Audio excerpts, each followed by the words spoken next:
E aí, pessoal, tudo bem com vocês? Bom, no vídeo de hoje vamos falar sobre Bolsa de Valores, né, o Ibovespa, como está a minha carteira de investimento e quais ativos, né, eu investi em janeiro de 2025.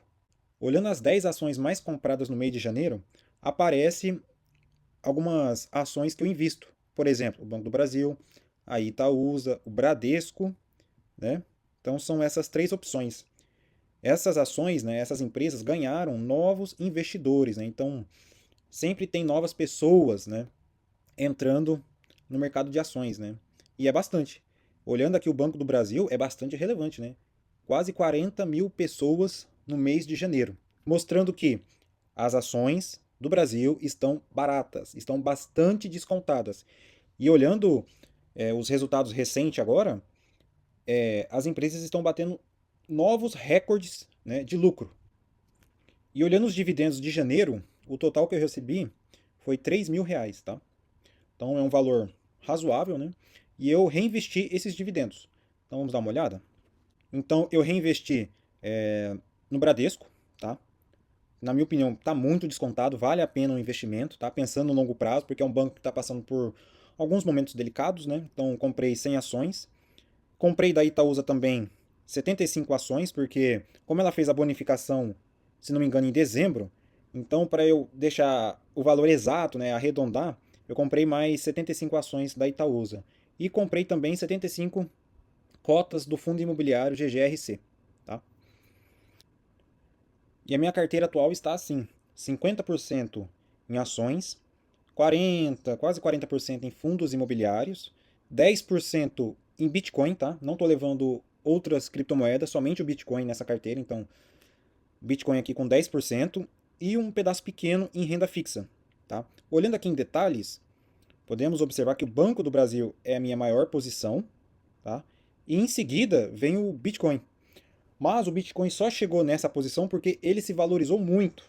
Eu tenho Bitcoin, eu comprei pouco, desde 2019, 2020, né? Então ele valorizou bastante. E eu nem fiz, né, novos investimentos.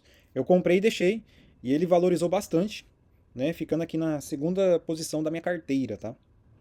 E olhando a carteira de criptomoeda está desta maneira, né? Bitcoin relevante, né? 85%.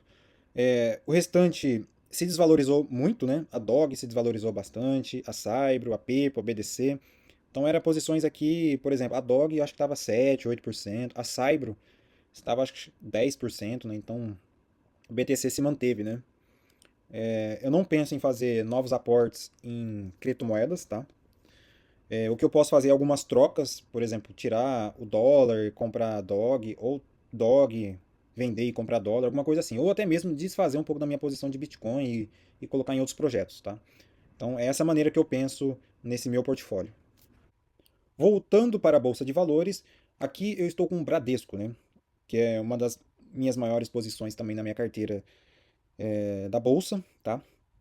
O Bradesco está bastante descontado, né? 30% abaixo do seu preço sobre valor patrimonial, então é um banco, na minha opinião, interessante para estar se investindo.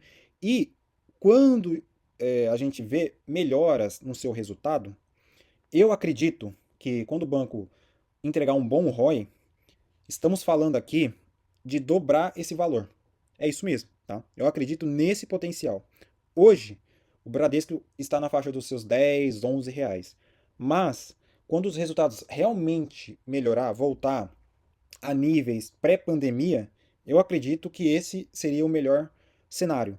Dobrar essa posição. Então, estamos falando do Bradesco a 20 reais. Esse é o meu cenário. Posso estar errado? Posso, com certeza.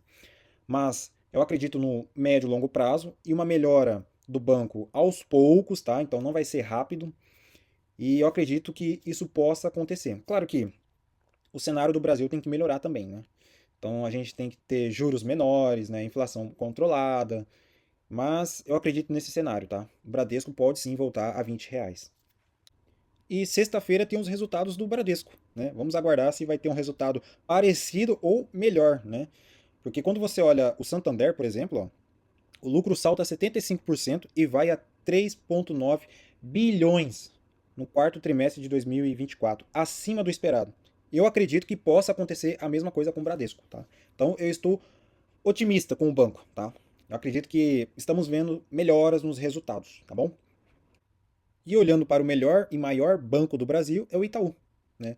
As suas ações aqui estão na faixa dos R$ 30, não tem desconto, né, nas ações e nem precisa, porque é um banco que tem qualidade, faz bons investimentos, bate recordes de lucro, então não tem o que reclamar desse banco. É um banco incrível.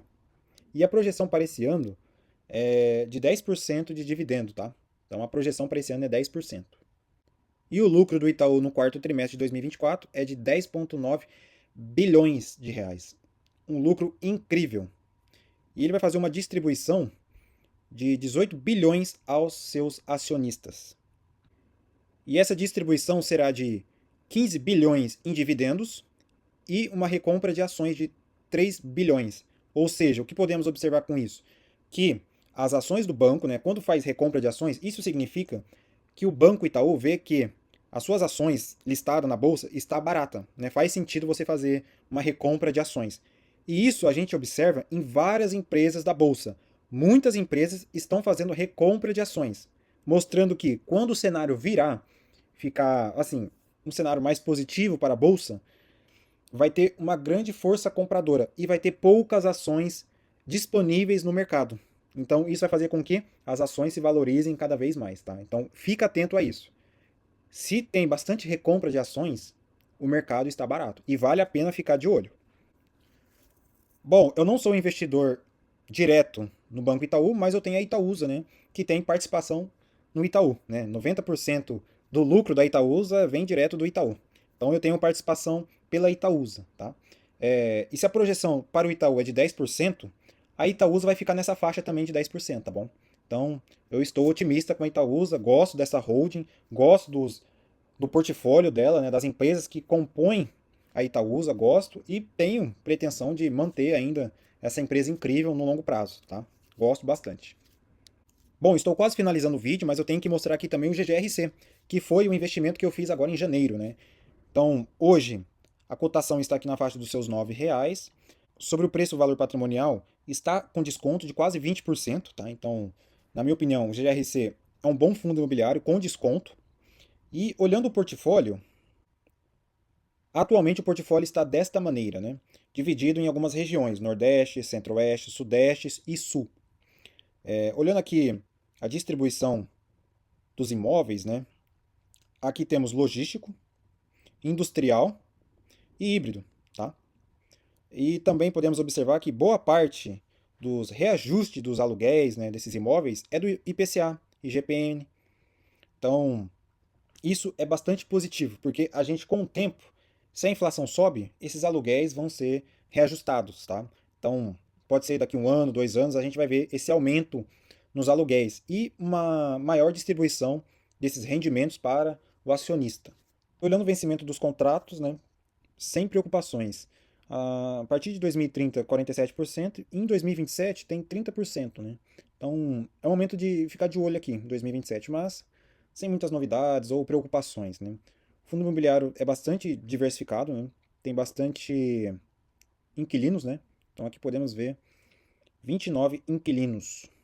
Então, na minha opinião, é um bom fundo imobiliário base 10, ou seja, com R$ 10 você consegue comprar uma cota já. Então, aquele dinheiro que fica parado ali, você pode sim comprar algum fundo imobiliário que tem base 10 ou fazer algum investimento até em algumas ações, né? Como a Itaúsa, Klabin, Irani, são exemplos, né? Até mesmo o Bradesco. Bom, finalizo o vídeo aqui. O Ibovespa ainda acima dos 120 mil pontos, né? Então, isso muita gente deve pensar, o Ibovespa ainda está nas alturas, tem que cair muito ainda para valer a pena o investimento. Não.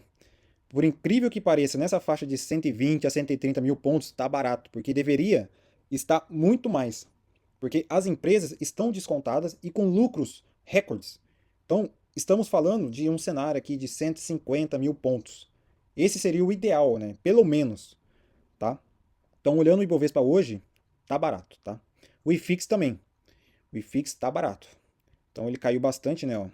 Pegando aqui, são 12, 13% de queda, tá? Isso do IFIX. Tem fundo imobiliário aí que caiu 30, 40, 50% e mesmo assim, né, continua sendo um bom fundo imobiliário, tá?